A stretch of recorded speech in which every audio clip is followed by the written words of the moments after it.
All right, so started to look through the input modeling reports, and one thing I've noticed, at least in a couple, not many so far, but does anybody remember the one thing I said you should never do, especially in the input modeling report? Anybody? Any kind of a big deal about it, and I had like a little box on the screen that said never do this. Anybody? To fit a model to an output. The simulation is the model of the output, right? So gathering output data is good because we need to compare the sim to the output data. But if a simple static statistical model were good enough to describe an output, like a performance measure, then we wouldn't use the sim at all, right? So like if you took data on customer waiting time or total time in system, things like that, that's great because you'll need that to validate whether your sim works. But try to think about where would you put that model when you actually build it in Arena. Like there's no spot where you could say, what do I want my customer waiting time to be? Or what do I want my total time in system to be? Because if there was, you just wouldn't use the sim, you just use that model. So that's why the outputs are not something you should fit a model to, because there's no place to put those models in Arena. You only fit models to things that you want to put in Arena for like the inputs, like the inter-arrival times. That's an input, so you fit a model to it. So don't confuse inputs and outputs. Don't fit models to outputs. It's like a key thing there. All right, and so examples of outputs. So as a bad example of modeling, like so I was sitting at Starbucks today. I ran into a student even, and it's I ordered a drink at 11:39, and my little mobile app said estimated pickup time 11:51. So they had an estimated wait time. They have a model that they've built for estimated wait time, and they just gave me a point estimate of my wait time. And so, as we'll talk about today, point estimates are evil. So, but for when you're working with sort of the general public, people are expecting that. So I said, 11:51, no intervals. I picked up my drink at 12:21, a half hour later after the estimate. That was a terrible model, So, but that was an example that they may have used a simple static model parameterized based on their normal service times throughout the day. And if they would have used a dynamical simulation model that kept into account, like, well, we only have 2 baristas and 2 espresso machines and so many other things, when the input stream, which they have data on, right? I mean, like they know the number of mobile orders coming in, they know the number of the orders that are coming in at the clerk in the cafe. It would have been really simple, implemented on Amazon AWS somewhere up there for them to actually calculate and update to say like, actually, you know what? You'll pick up the drink at 12:21. So don't leave your office in the rain early and wait there for a half hour because you can do work and then come down a little bit later. So that's kind of an example where the difference between a crappy statistical model and a more sophisticated sim model could have improved Starbucks. But in the end, they don't care because they already have my money, right? So ultimately, like a lot of operations research is just,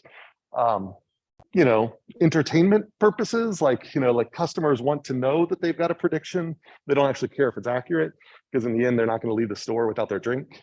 But if you can get a reputation for having really good estimates of like knowing when to come down, then you can get, I think, value and loyalty and all of that. So that's the reason why we use sims over just a simple static statistical models, is that hopefully the sim will give us a more accurate picture that will change throughout the day and even be able to respond to the just-in-time information on the inputs coming in, as opposed to some static picture of what the service times might be at 4 p.m. and not 11 a.m. So just sort of a practical example. Question? That was today. Yeah.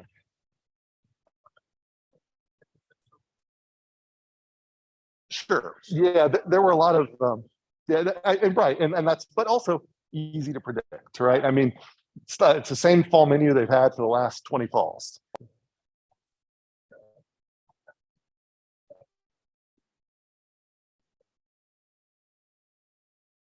You might think that, but the baristas, I am not complaining about them. They had some experts. I mean, when the drink hit, you know, when the sticker hit the cup, I mean, it was made in like a professional time. It was clearly, and again, I mean, so somebody came up to me and said, "Hey, you know, it seems like you could model this," and I'm like, "Well, there's not anything boring. Like, I can't blame anybody in the store. Like, it was just a whole lot of orders.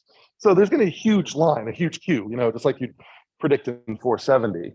But the crappy software engineers who built the app, you know, that's who I can blame. Like it's fine that things take a long time. I mean, you got orders coming in. I mean, it was just shocking to see how many mobile orders are coming in and the line. Like, just at that point, there's nothing you could do. But it would have been easy. Like, the person there in the cafe knew that the average waiting time at that time of day was 35 minutes, even though it was 9 minutes on my phone. So it's like, if the person standing there knows that, you know, for the last 15 minutes, we've had a 35-minute wait time, like, you know, that could have been something you could have modeled on the phone. So that's all I'm saying. And that's hopefully what you'll learn how to do in this class. So when somebody in marketing comes to you and says, you know, I really want you to implement this feature, then you'll have the background to be able to do it in a more sophisticated way than just guessing. So anyways, that's my real world story. Kind of getting back to things here. You've got the output analyzer where, you know, we're shifting to outputs this week. Next week, some advanced topics in Arena. There are this 2 lab drop policy, which you can keep in mind, but also keep in mind that lab 10 is 30 points, but there's 50 points possible. So if you're looking for bonus, then I mean, if you're already fine in your labs and you're pretty happy with your lab average, and maybe you don't have to worry about lab 10, maybe skim through it and get familiar with the topics, but you don't have to necessarily go through the exercises. But if you're looking for a few extra points to boost your schedule, because bonus points from the lab core category will carry over to the rest of the course. They'll just be scaled by the lab scaling. So so there's, you know, basically 2/3 of an extra lab bonus built into lab 10. So it's something to keep in mind. Otherwise, the rest of the semester, the lab time is really meant for you to work on your final projects. The next deliverables really is the final week of classes. So I'm going to get those input modeling reports back to you as soon as I can get through all of them and go through all the rubrics and give you feedback. And then otherwise, the last week of classes, you'll have a video and a final report that you'll upload to Canvas the middle of that week. And then by Saturday of that week, you'll have a couple of days so you'll be able to watch one other video and read one other final report and submit your peer reviews. And so that will be the scheduled deliverables there. ICAs, J3 is due before Tuesday, next lecture. Then there's ICA-L, which will be the next one, which will be a couple lectures after that. And that's the last regular ICA, is ICA-L. Then ICA-M is the final exam review ICA, which will just randomly sample from all the previous ICAs, just like the midterm one. And you'll be able to take it as many times as you want, and it'll take the highest score. So that's what's out there. J2 should be available and posted. It's your final homework assignment. It's Arena-based.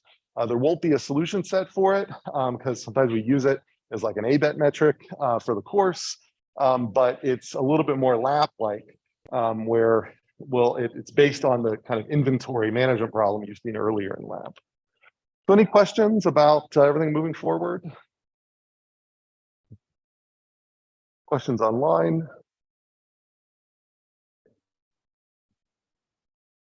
Great. All right, so let's do an attendance exercise for kicks, the beginning of class here. So this is basically the same attendance exercise I asked at the end of Tuesday's class. So I'm saying here that a student's t-test is a location test. So assuming that data are normally distributed, it evaluates the probability of a particular location parameter, highlighting parameter, in particular the mean. So there's a group of tests we call location tests, and they're all tests of like mean, median, whatever. And so the t-test is a test of mean, but it's a test of a parameter of a normal distribution. So we assume it's normally distributed, and we're making inference on what the mean is for that particular normal distribution. So because it evaluates the plausibility of parameters of distributions that are taken for granted, the t-test is an example of what kind of test. And I'm looking for either a 1 or 2-word answer, where the second word would just be test. So either a 1-word or a 2-word answer where it's blank test.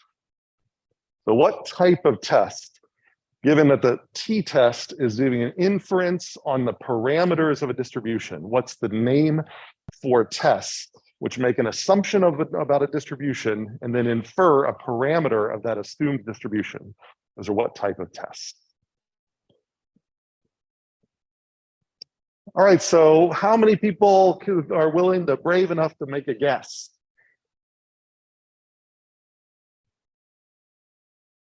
It is a hypothesis test, but I'm looking for something more specific, because it's the hypothesis is a hypothesis about a parameter.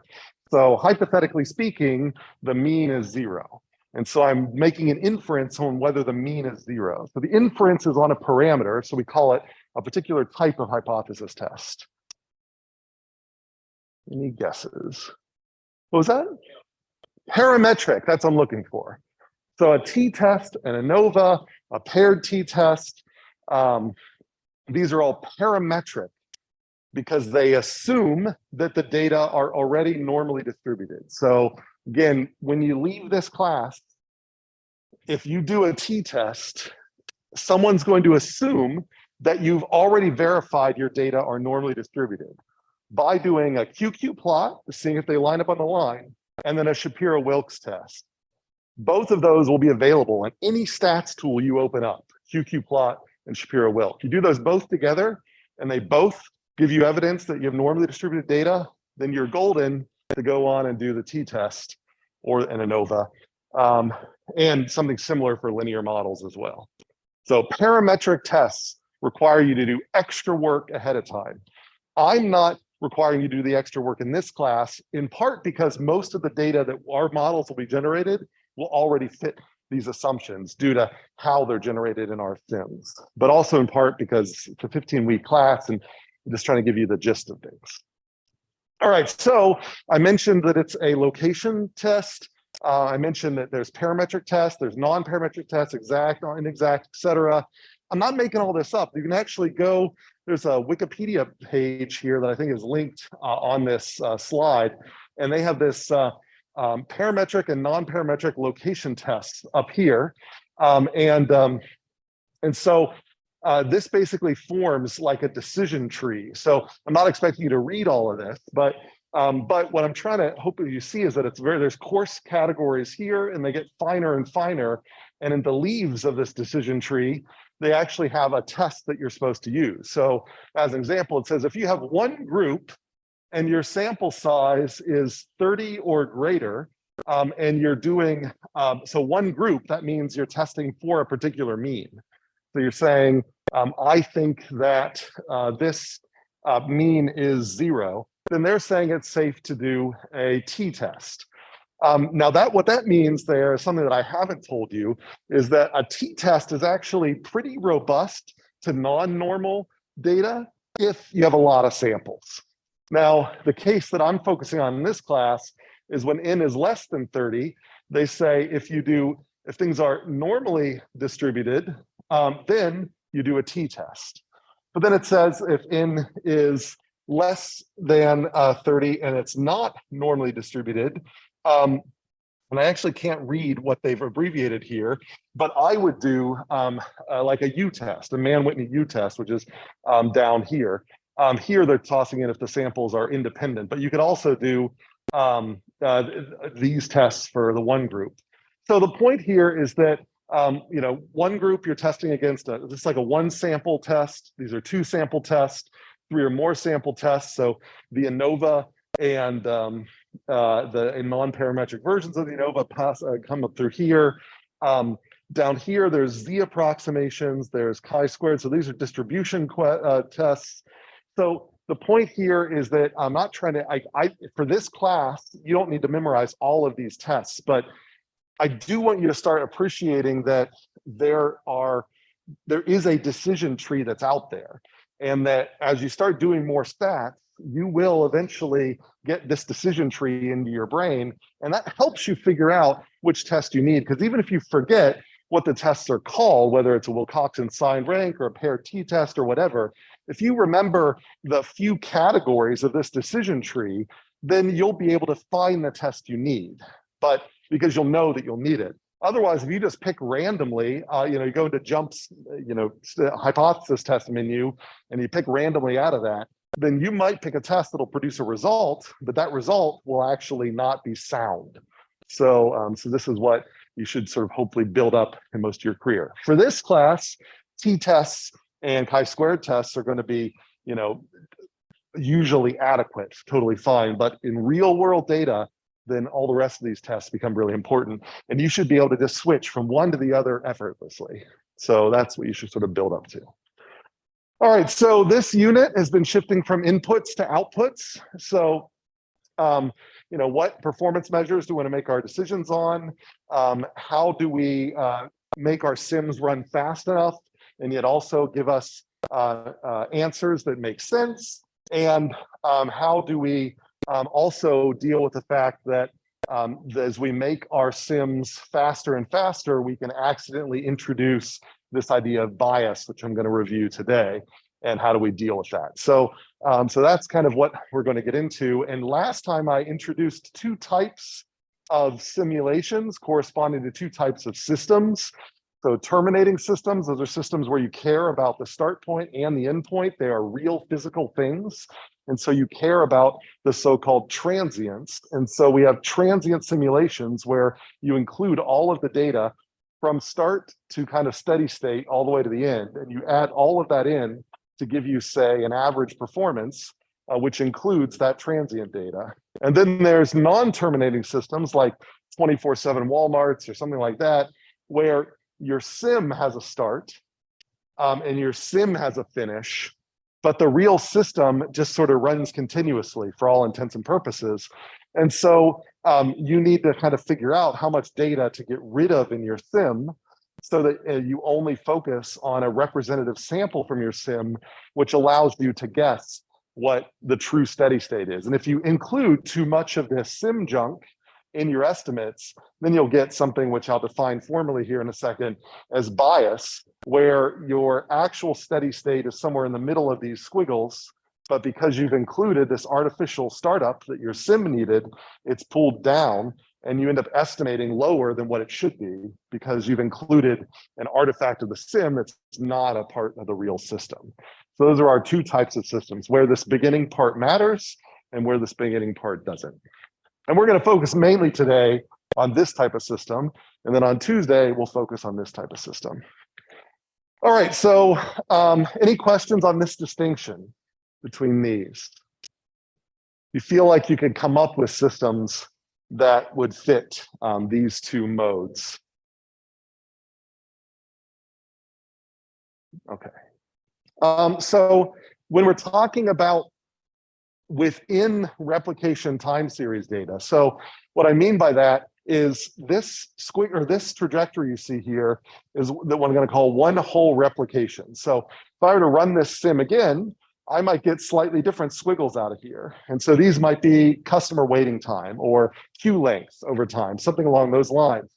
And so every sim, I could get like an average customer waiting time for that particular replication. But if I run it again, I might get a different average replication time for that, or average waiting time for that replication. I could run that again and again. So I'm just saying, like, so every time I run this, it looks like I'm getting a lot of data out.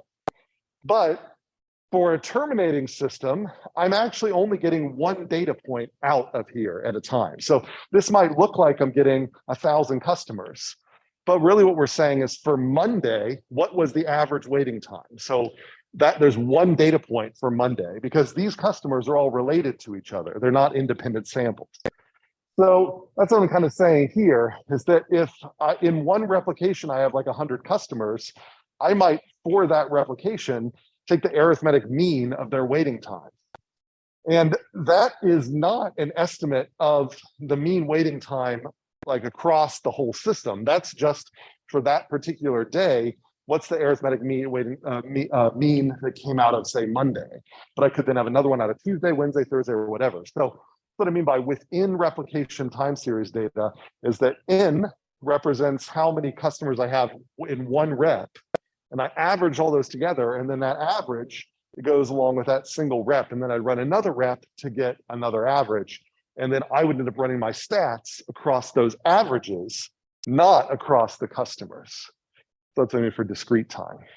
Likewise, with continuous time data, instead of taking the sum over the whole trajectory, I would take an integral over those trajectory. And I might, in this case, if I'm looking for this time average, then what I'm doing is taking an integral underneath a curve of a measure that exists at every time point, taking the area under it, and then dividing it by the total time interval. And that will give me the so-called time average.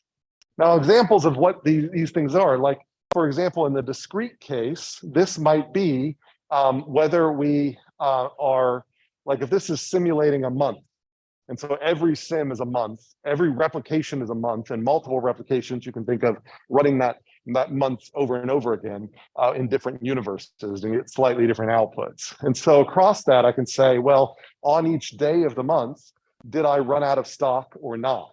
And then I can say how much, what fraction of days that month was I out of stock? And that's effectively what this would calculate here, is that if you had a stock for all 30 days, this would come up 100%.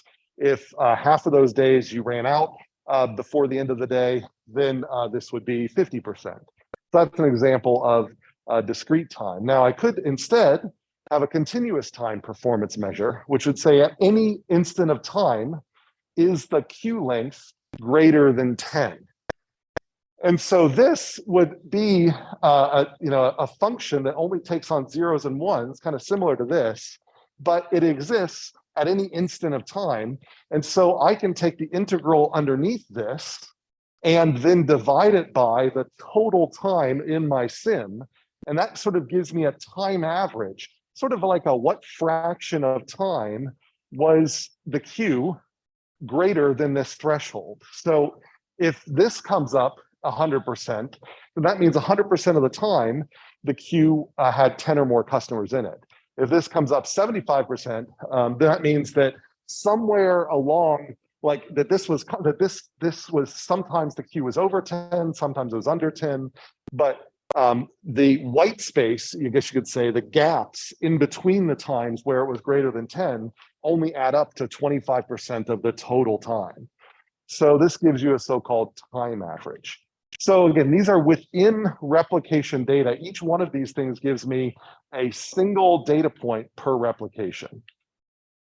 So does that make sense, what I mean by arithmetic means and time averages for discrete time data and continuous time data, respectively? Questions on that? Questions online? Okay. All right, so those are the types of data that we're grabbing from each replication. And so then we have to talk about how do we, what are the issues with grabbing those data? And one of the issues that we have to worry about is initialization bias.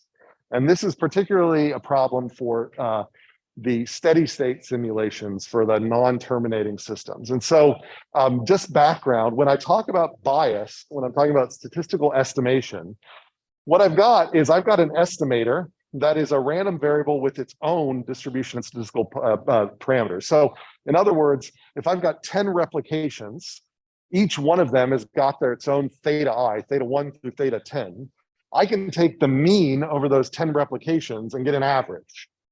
Now, I can if I happen to know ground truth what the real population mean is, I can compare the expected value of my estimator to the real population mean. And if there's any difference, if there's any daylight between those two, we refer to that as bias. And I can show you a graphical example of that here in a second. So we desire that there be no bias. So this is so-called an unbiased estimator. And bias, if you have it, can be really difficult to get rid of. Even when your samples are independent, if all of the samples are biased, then it's a problem that often requires heavier lifting to try to get rid of. And this kind of goes back to the example I kind of gave earlier, where in a non-terminating system or a steady state simulation, if I'm trying to get, I'll just draw it on Zoom here, if I'm trying to get this right here looks to me like the steady state value of, let's say this is time in system. So this is like customer time in system. And because my non-terminating or my steady state simulation had to start somewhere, these initial customers, which are just there because my sim had to start somewhere, have a much lower time in system. But it eventually ramps up to this steady state value, and kind of where that converges, that's the true average time in system that customers spend. But if I include all of these data here, then the estimated steady state is going to be this line down here. And the difference between them is the so-called bias.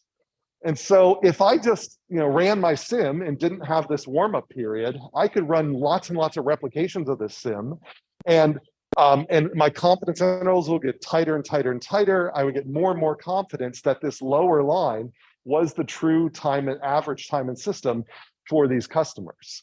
But I would have introduced bias due to the way I set up my simulation relative to the real world, because in the real world, there is none of this transient stuff. And so I need to get rid of the transient stuff by introducing a warm-up period, and we'll talk about that on Tuesday in order to get rid of this bias. It's kind of similar to like in voting, they'll talk about gerrymandering and things like that. It's the process of voting doesn't necessarily introduce bias, but the way you slice up who is voting can create these groups so that are not a representative sample of the large group. So if you're making an inference about the large group by using aggregations that have not been kind of randomly chosen, then you can introduce bias. The same thing, like this is not representative of the real system, so you end up getting a bias term. So any questions about what I mean by bias then? Is that this is a systematic deviation between the estimator's mean and the real parameter of the system. And that's something we have to specially design our sims to get rid of. Simply sampling more doesn't get rid of bias. Questions online? Okay.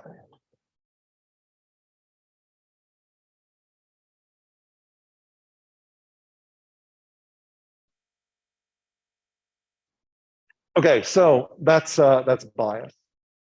All right, now there's other point estimators that we can take other than means, and those are quantiles. And so we've seen quantiles before; they're just inverse CDFs. A quantile effectively describes the levels that dominate a specified p fraction of responses. And so I could ask, what is the kth quantile of the y distribution? And what I'm looking for is theta out. So what I'm saying, like if I could say, what is the 85th percentile score on the exam? Well, that would mean is what score is higher than 85% of all the other scores on the exam? And it might come out to be a 90, for example. So that's a little weird to say. The 85th percentile score is a 90%, because the units match there. But that would be, how we would define that. So median is one special case of this, the 50th percentile, or the 0.5 quantile, is referred to as a median. So a quantile is another term which is just the kind of the scaled version here of percentile. So the quantile p is just the 100 time p percentile. So the 0.5 quantile, 50th percentile. So all of these tiles are just kind of related together by a scaling factor. To estimate a quantile, rather than adding up things and dividing, you sort. So if I had n samples, so n customers or whatever, and I wanted to estimate the 85th percentile waiting time, I would sort all of their waiting times, and I would then effectively take the one that's in roughly the 85th position, 85th percentile position of the list. So the P quantile is the value from the sorted list, where the index is just whatever the quantile is, or whatever whatever the P quantile is here, times the number in the list, and I round up to get the index. And that's how I estimate a quantile from a list there. So in a histogram, the P quantile is to the right of the P fraction of the data. So if you draw your histogram, you should be able to draw a vertical line, and everything to the left of that line, you add up all of those, that frequency data, all of those counts divided by the total count should be around this P fraction. So that's what we mean by quantile. So any questions on that definition? What we mean quantiles and percentiles? I'll give you examples where these are far more useful than means as point estimates. Questions online? So like the common example here that is that if we're doing, say, a traffic simulator, so here's a microscale traffic simulator, here's it from a different visualization. Speed limits, for example, those are set based on 85th percentile speed. So they're not actually meant to prevent people from driving faster than, because of course people drive faster than the speed limit. You see it all the time. But the hope is that they set them at a particular level, and then they set enforcement at a particular level, so that when you look at the distribution of all the speeds of cars going by them, that 85% of speeds will be less than the speed limit. Some will be greater, but 85% will be less. So if I was, let's say, simulating a new policy on, let's say I wanted to publish dynamic speed limits, in a highway system. So it's kind of what's being shown here. Or I wanted to somehow simulate some change to traffic patterns, and I had behavioral models of humans driving here, and I wanted to see what happens to the whole system after I implement this. Then I can look at the distribution of speeds that come out of my behavioral models in my sim, and then instead of taking the mean speed, I would end up taking the 85th percentile speed from that distribution. And that would be the thing that I'd say, do I need more enforcement or not? Was I successful or not? And that would be whether the 85th percentile speed would be less than the desired speed limit for this traffic sim. So questions about that, about using quantiles and not means as point estimators? Questions online? There's one other common example of this that we frequently do in simulation. And it's basically using a sim to generate your own null hypothesis distribution. So hopefully getting more and more comfortable with this graph right here. And so imagine this scenario, for example, and this is just a special case of a more general problem. An expensive item has been stolen from a museum. Imagine a forensics thing during a fire alarm. Now, the item would have taken extra time to remove during the alarm period. A suspect is observed leaving the museum late, but that suspect claims that the reason that they were leaving the museum late was just due to the confusion of everyone running around, and maybe they went down the wrong pathway and something. So it was just part of, like, they were just in the tail of the usual distribution for how long it would take of responding to a fire alarm and getting out of the museum. And so you've been asked to sort of evaluate the plausibility of whether they really could have taken this long to get out of the museum if they weren't, screwing around with something else. And so you build a simulation of where you've got all of the floor plan of the museum, and you instantiate people all throughout the museum, and you then do a simple model of where they might go when an alarm goes off as they gradually get out of the museum. And you might then come up with this distribution of times, this is time to escape the museum, it happens to look something like this coming out of your simulation. So we can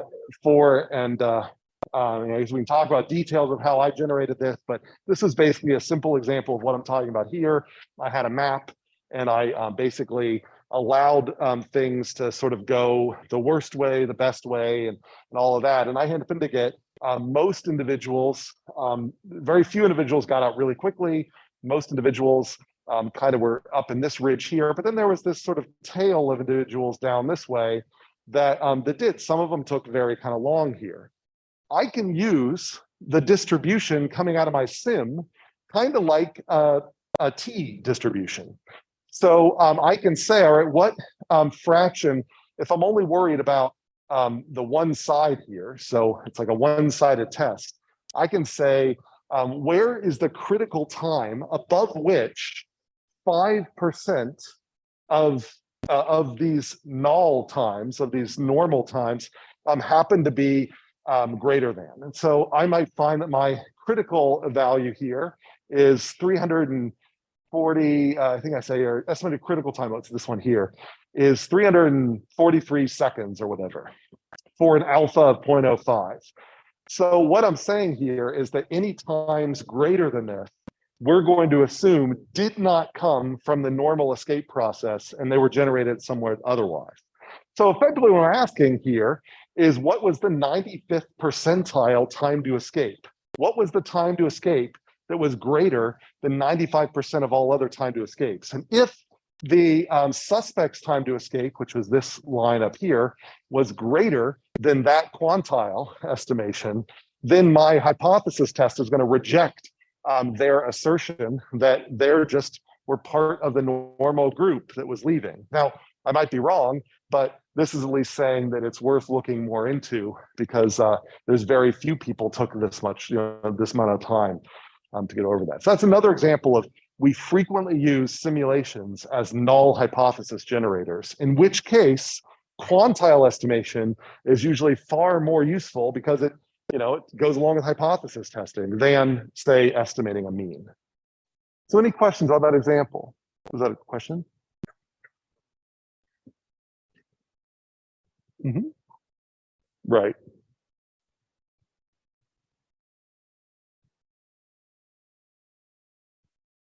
That's right. That's right. So this would be the sort of assuming that, like, a model of the museum, there's no closed form mathematical solution for how long it should take to get out of the museum.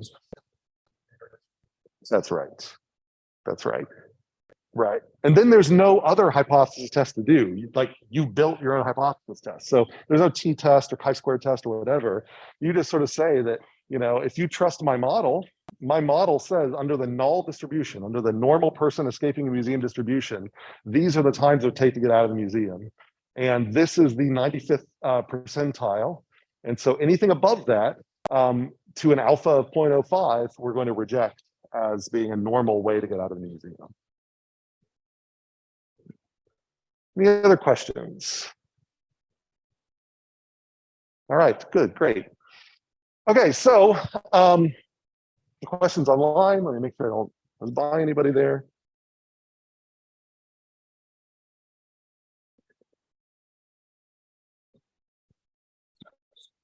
Exactly. Yeah, so just to make it clear, this solid line here, that was the suspect. This is the 95th percentile. So it's above 95th percentile. So basically any proposed escape time that's above this, I would reject as being plausibly from this, the normal way to get out of the museum. And so then that suspect would be, we need to, there'd be, you would keep that suspect and do more further investigation, basically. Or like if this is a, it's just like a drug test or something, like if it came up and, you came up positive for a particular disease or whatever, then you might do further testing. It's kind of like the same idea with forensics here.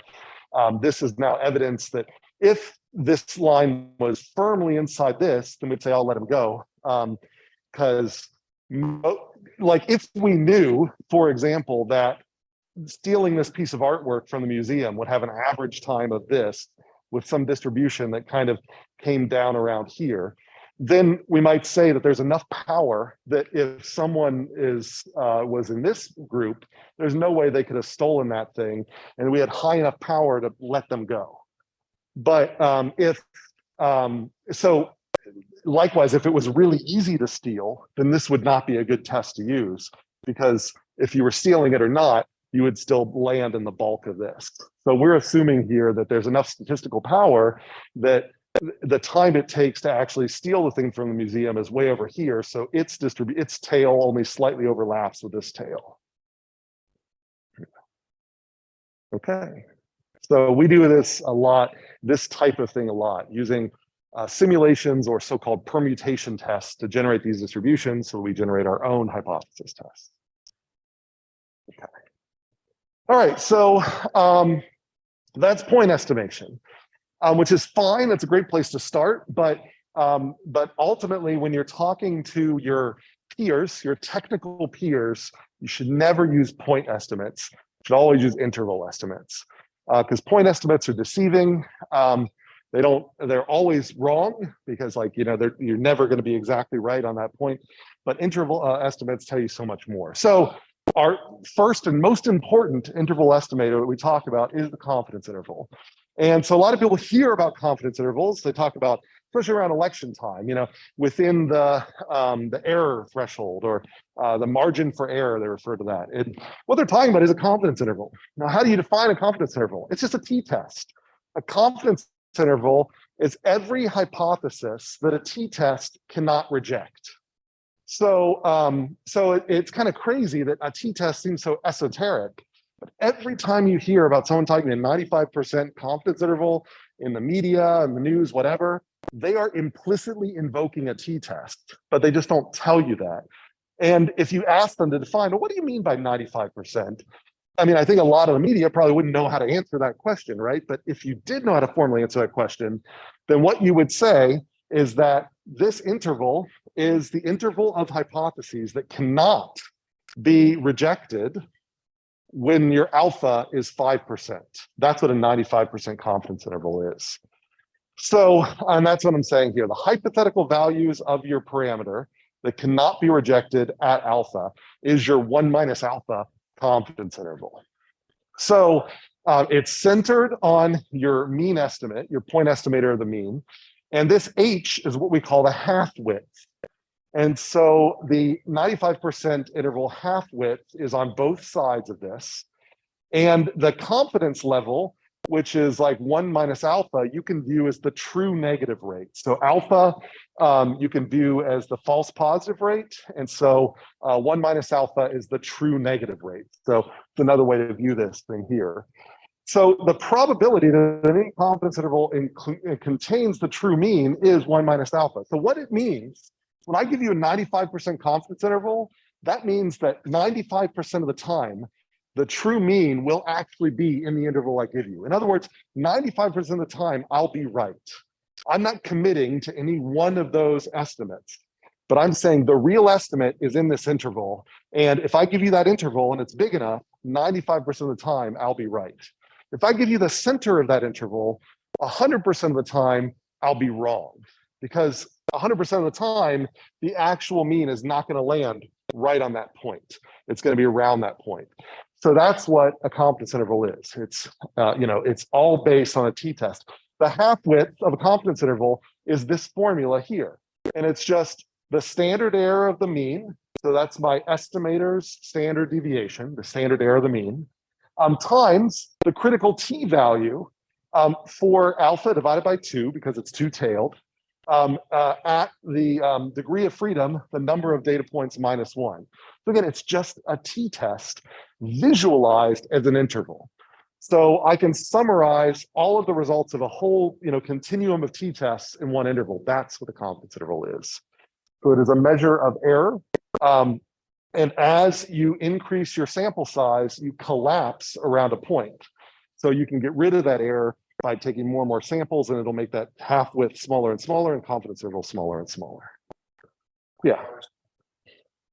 No, R is the number of samples used to calculate the sample mean and the half width, or really just the sampled mean here. So for any number of t-tests, well, I guess I'd say for any number of experiments, the way you could say it is like, let's say I ran 1,000 experiments, and each one of those 1,000 experiments, I gathered 10 data points.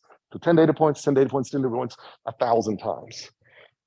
For each experiment, I could calculate a confidence interval, and it'd be this big. But for this experiment, it would be here. For the next experiment, it would be over here.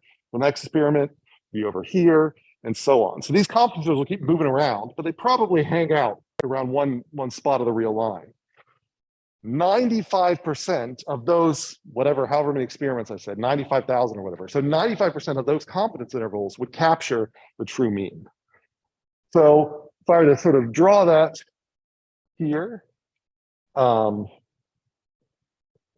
me see, tap here.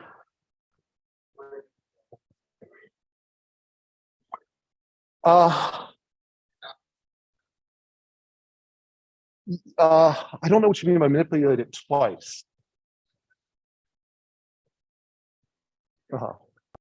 Right.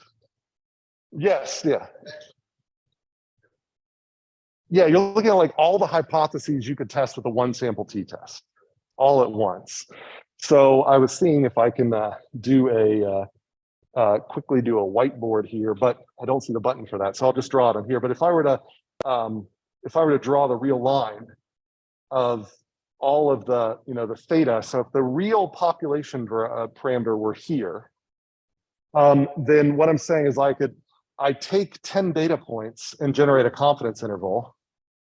So this is from 10 data points, generates this confidence interval. And if I reran the experiment, I might generate another 10 data points, and that would generate another confidence interval. And I could keep doing this. And occasionally I would get an experiment that might be way out here. But most of my experiments would cluster close to the true population mean down here. And so what we're saying is that 95% of these confidence intervals, each from 10 sample experiments, will actually capture that. Now, in real life, I'm only going to run the experiment once. I'm not going to run 1,000 experiments. I'm going to run one 10 sample experiment. And so this is saying that if you only run a 10 sample experiment, 95% of the time, the interval you calculate will have the real estimate inside it. So like when I go to the bank's website, they give me a 95% confidence interval for the value of my house right now.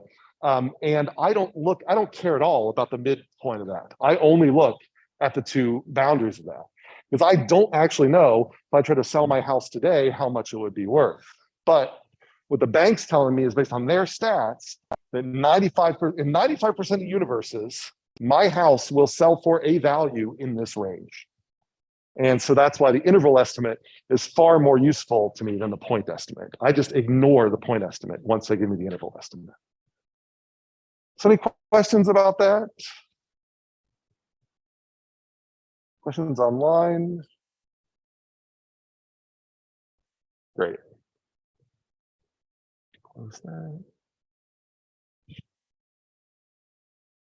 Okay, so if I give you, so estimating standard deviation, so if I give you a confidence interval, you can actually back out other data from it. So if I give you a half width and I tell you how many replications were used and what the alpha value was or what the confidence level was, you can then just solve for, well, here's the half width times the number of samples square root divided by the critical t-value, and that gives you the standard deviation out of it. So I can estimate the standard deviation, and because I can also estimate the center of the confidence interval as the mean, I've now got an estimate of the mean and the standard deviation all compactly in one interval. So I can now even estimate quantiles, because if I assume a normal distribution, which I have to assume, because the only way you can use a t-test is if you assume it's normally distributed data. So now I've got a normal assumption, I've got an estimate of the mean, I've got an estimate of the standard deviation. Now I can estimate the whole distribution. So extremely compact and useful interval. Now you say, well, what if the data aren't normally distributed? There are confidence intervals you can generate for non-normally distributed data, but they're based on the same idea here. Like if I did a Mann-Whitney U-test instead of a t-test, these are the intervals, these are the the hypotheses that would not be rejected by the Mann-Whitney U-test or something like that. So a confidence interval is always tied to a one sample test, a location test. Normally, both figuratively and literally, it's the t-test. So it's a little more complicated when it's, say, a proportion. Then it's not necessarily a t-test, but it's the same idea. Now I can do lots of cool things. If you give me a confidence interval, I can approximate the result of two sample tests, even though it's a one sample confidence interval. So if I give you a population of data with a confidence interval and another population of data with a confidence interval, and I ask you to do a two sample test, does this population have the same mean as this population? You can compare their confidence intervals. And if the confidence interval from one group does not overlap with the confidence interval of another group, then those two groups have significantly different means to the alpha level, statistically speaking. So that's really useful if I give you those. And on top of that, if for some reason standard error is shown and not a confidence interval, but you know they're normally distributed data, you can double standard error and get an approximation for what the half-width actually is. So, and that's just because of this 1.96 number. I was saying that eventually you just memorize over time, that as the degree of freedom of the critical t-value with an alpha of 0.05 divided by 2, as the degrees of freedom goes up to infinity, then that value goes to the critical z value of 1.96. And so as long as you have enough data, this critical t value is approximated by 2. So a half-width is, in most cases, just twice the standard error. And so if you give me standard error, I double it and I get a half-width. So here's examples of that. So here's an experiment that was run.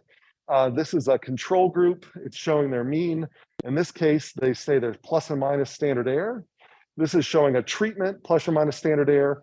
If I just show this graph, because the standard errors are shown, it makes me think that the treatment made a difference, that this treatment is significantly different than this enzyme activity.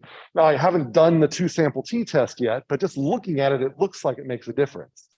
But this is standard error, not a confidence interval. So in reality, I have to go and double the standard error bars to get an approximation of the confidence intervals. So I just double those. And after I double them, then it's pretty clear that the confidence intervals overlap. Now, that doesn't mean that if I ran a two sample t-test, that it wouldn't be significantly different. But that means I have to actually run the true two sample t-test. If instead, I was able to infer that one confidence interval was here and the other confidence interval was way down here, and there was a gap in between them, then I wouldn't have to run a two sample t-test. Under that case, if the confidence intervals have daylight between them, you don't even have to run a test. Graphically, using a one sample confidence interval, which is up there, if there's gaps between them, it implies that a two sample t-test across them will be significantly different. So it's a quick way to visually guess whether you've got a significant difference in data. So any questions about that? So the big things to take away here, confidence intervals are generally twice standard errors. And if there's a gap between confidence intervals, that means a two sample test would reject the quality hypothesis.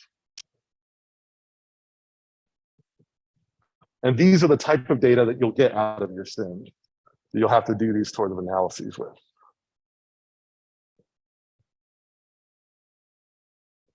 Okay, questions online? All right, so I'm not going to ask this attendance exercise, so don't worry about it, but I will just bring out the question. So if the non-overlapping here were interpreted as 90% CI bars, what could we conclude about the p-value of a two sample t-test? And the point here is if they're 90% bars, then that would correspond to a two sample t-test with an alpha of 10%. So I could say if for an alpha of 10%, since they're non-overlapping, then the p-value would be less than 0.05. But, or sorry, would be less than 0.1. That's what I meant to say, less than 0.1. So that's what I'm kind of trying to say here is that confidence intervals change their size based on what alpha you use.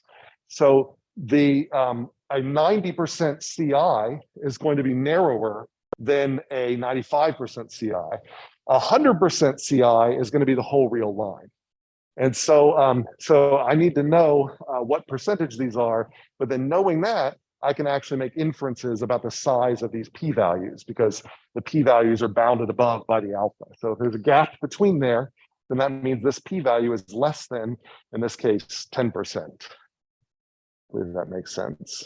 It's kind of a little more abstract, so don't worry too much about it. So confidence intervals, I can get my mean. It's just the mean of the confidence interval is the sample mean. The half width is just half of the total size of the confidence interval. Standard deviation can be estimated with a formula. If I, under the normality assumption, I actually get a whole estimate of the distribution of the outcomes because I know the estimated mean and standard deviation, and I assume it's normal.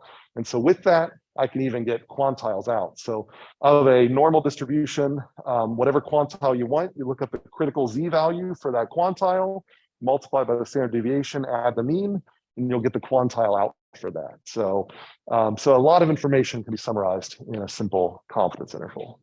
The other interval that I want you to be, oh, sorry, then I'm shifting real quick to quantile confidence intervals. So before we get to prediction intervals, which is the other interval you need to know, for quantiles, we also have confidence intervals.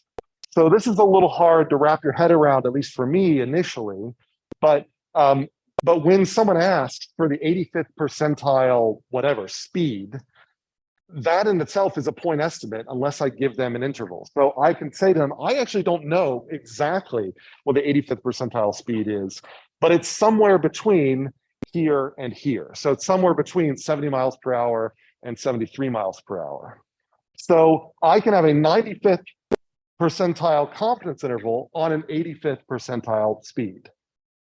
And the way I calculate that, so if I've got R independent replications and I want to calculate the P quantile, then this is the formula for the half width around my estimate for the quantile. So the idea here is that I just say I wanted the 85th percentile. I plug in 0.85 times 1 minus 0.85, divide by my number of samples minus 1, multiply that by that critical Z value at whatever my quantile. So if this is 95th, so it's an alpha of 0.05, I put in 0.05 divided by that, 2, and that gives me this half width, but it's actually like a half width in kind of index space or probability space. So if I go to this example here, it kind of makes this a little clearer. If I have a bunch of data, I sort it from lowest to highest, and then I've got their ranks in the sorting. So you can see that these data are just general data, but then these ranks always march up by 1, 779, 780, and so on. And so what I do is if I want in this case, the 0.8 quantile, so the 80th percentile of, if I want a 95% confidence interval on the 80th percentile of these data, then I calculate my point estimate first, which is just sort of the 80% position in the list. So since here there are 1,000 data points, I go to the 800th smallest value, and that's this one. So that's my point estimate, 212.03 right here. And then to get my lower bound and my upper bound, then I go my 80th percentile, I subtract this half width, and it says go to the 78th percentile spot in the list, and that'll be your low end. I add the half width, and it says go to the 82nd percentile position in the list, that's your upper bound. And my 95 percentile confidence interval for the 80th percentile of these data is going to be from this 780 position, 188.96, up to this 820 position, 256.79. And that's what I get here. So this is my point estimate, and this is my interval estimate. So questions about that. Interval estimates on quantiles. It's a lot going around, but it's just a natural extension of interval estimates on anything else.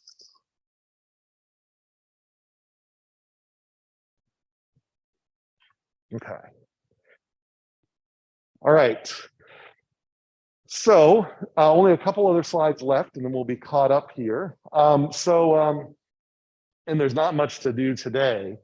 The prediction interval is the other interval that you should be familiar with. The confidence interval is kind of it's a measure of how close you are to an actual mean. A prediction interval is actually sort of a prediction of a distribution of points that you could get the next time you ran the experiment. So if a prediction interval has a similar formula as a confidence interval, but there's sort of this extra one that's tossed in here. And if you let R go to infinity, whereas the confidence interval collapse around the mean, if you let R go to infinity here, or the number of samples go to infinity here, then the prediction interval collapses around the actual population mean and sort of the actual population spread in this random process that you're modeling. So whereas the confidence interval is about an estimate of a mean, the prediction interval is sort of about the variance of the estimates left to gather. And so when I'm running my sim, if I'm trying to estimate the mean, that's a confidence interval. But instead, if I'm running the sim and trying to estimate the variance, I'm effectively trying to estimate the prediction interval. So it's kind of like saying, every time I run my sim, I'm going to get a different output. Now, part of the variance that I get from running my sim just comes from it being a simulation. But part of the variance I get just comes from it being the natural variation in the system. So initially, just through small numbers of samples and uncertainty, I get a spread of spread. But as I run more and more replications, I have less uncertainty about the actual variance, and I collapse to the actual variance in the system. And that's where the prediction interval, it will never collapse to a point. It'll collapse to the real variation in your system. So like in my coffee example, if they gave me a prediction interval, that would actually tell me the spread of times that my coffee would likely be ready by, as opposed to them just giving me a point estimate of kind of the middle of this prediction interval, which is what they actually did. So it doesn't matter, like in the case of the Starbucks example, there always will be a spread in how much time it takes to make coffee. If I'm estimating that spread, there will be additional spread due to the fact that I use a small number of samples at first. But if I use more and more samples of the Starbucks, I eventually will converge on the real spread. And that's what the prediction interval is. So any questions about the difference between prediction interval and confidence interval? One is about estimating a mean from data. The other is about predicting the variance of a distribution using a small number of samples.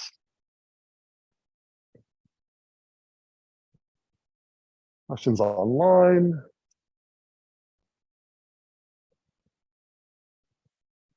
Okay, so quick note about where to find all this stuff in Arena. There's a bunch of ways to get data out of Arena. I've got some notes on Canvas on how to use these read-write blocks. The typical way we'll get data out of Arena is using these record blocks. You'll have some experience with this in Lab 9. So you can basically have entities go into these record blocks, and at the instant they go into the record block, they trigger a process to write data out. And so you can say all sorts of things that you want things to be written out the instant the entity goes into that record block. And so you'll learn about these types in Lab 9 and Lab 10, but basically there are groups of these types of measurements. Tallies are list of records generated by a single simulation run. So every time the entity goes in there, they add one to this tally list. And so I can have, for example, a time interval list. So if every entity has an attribute representing some critical time, like when they entered the system, then I can have Arena record the current time since that time, like that difference, and then take the difference and add it to a tally list. Likewise, I can do a time between. I can do an expression. So every time the entity goes through, I see how many items the entity is carrying, and I add that expression or some mathematical expression of that number to a list. So every time an entity enters it, I add one to this tally list. I can also do a counter. Every time an entity enters into it, I raise a counter by one or by some integer value that is might be linked to the entity or just might be some constant. Add 5 every time the entity goes in there. These recorded data can be saved or processed in the statistic data module. So this is so the details of this we'll go into again in lab 9. But basically using this module, I can dump these tallies counters to a file. I can also specify things that have to be done at the end of the simulation. So I can say, I want to calculate something over the continuous time interval of the whole simulation. So one of these integral statistics. I can do like the max value of my giant tally list at the end of the simulation, and I can write that out as one value corresponding to that replication. I can take the average, some time average value of some continuous time data. I can take that out. I can also generate frequency statistics like histogram data, so that can be dumped out at the end of the simulation after all of the customers have been run through. And all that can be organized and saved out in this statistics data module. Some of these records are summarized in the reports, the Crystal reports, and also in the out file. You can find them per replication and also across replications. But generally, we save them into, and you can also, you can dump them out to a CSV file, but generally, there's a DAT file that this statistics data module that's binary that must be opened in the output analyzer, as you'll learn about in lab 9. And then from inside it, you can run statistics on those data. So you can have it generate confidence intervals, have it compare means, do t-tests, compare variances, do parallelograms, ANOVAs, all these sorts of things inside the output analyzer. Jump and so on are going to be more functional than this, but this at least gives you a decent start. And so as an example here, this generated a one sample confidence interval for a cost that came out of this particular simulation. And so with that confidence interval, I can now report to the customer that the real cost is somewhere between the low end and the high end. And that way I don't have to give the customer a single value when I didn't run really enough replications to warrant giving a single value. I can now then be more honest and say, I actually don't know what the real cost is going to be, but I know it's very unlikely it's going to be lower than this, and it is very unlikely it's going to be higher than this. And that's a far more useful thing to report to a customer, and that can come right out of the output analyzer. Lots of other things we can compare, like I said, using t-tests, using ANOVAs inside the output analyzer. And then in lab 10, you'll learn about the process analyzer, where you can go even farther, where you can basically have it run scenarios in an automated way across your models and compare them, and then do post hoc tests on them.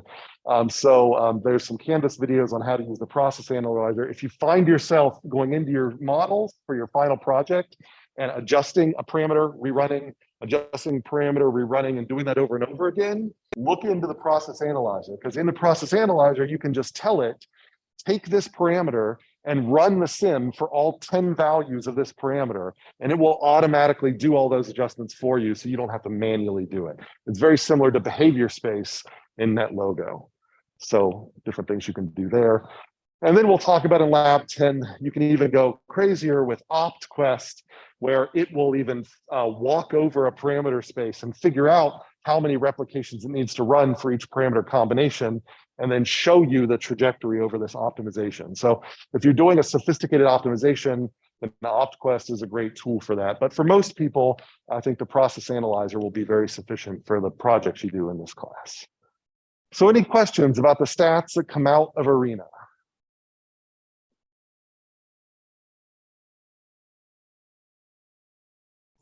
All right, so I just want to show you like two more slides here, and then I'll go over these again on Tuesday. But really, there were like two slides that need to be covered as new data here. I mentioned we're doing transient simulations. The big question is how many replications to run. The typical way we're going to do that is with a power analysis, which we've already seen how to do. Now that we've learned about using confidence intervals, the half-width formula. Now I can say, instead of doing a power analysis, run enough replications for your 95% confidence interval to be no bigger than this width. And with that, you can end up doing a pilot study to figure out your standard deviation, estimate a half-width for the number of replications you already ran, and then figure out how many more replications you need to run to squeeze that half-width down. And that is a much quicker way to figure out how many replications you need to run than to doing a power analysis. You can't guarantee the power you get out of it, but you do know you're going to get more power out of it. And it's still a very useful thing to be able to limit the size of that confidence interval. So that's a preview. I'll go over that exact same formula again, but you'll see that formula, I think, in lab 9, if not in lab 10. This is the formula when they're referring to figuring out how many replications you need. It's the half-width formula, which is right here. All right, and so again, we'll go over that next time in class now with a attendance question. And so if I get my mouse back.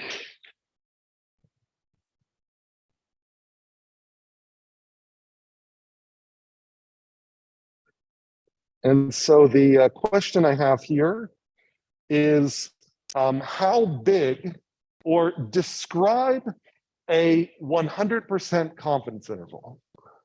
So that's, so describe in as few words as possible a 100% confidence interval.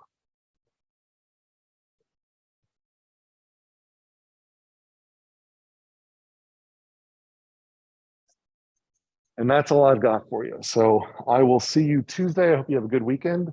Any other questions, feel free to chat after class. Otherwise, see you Tuesday.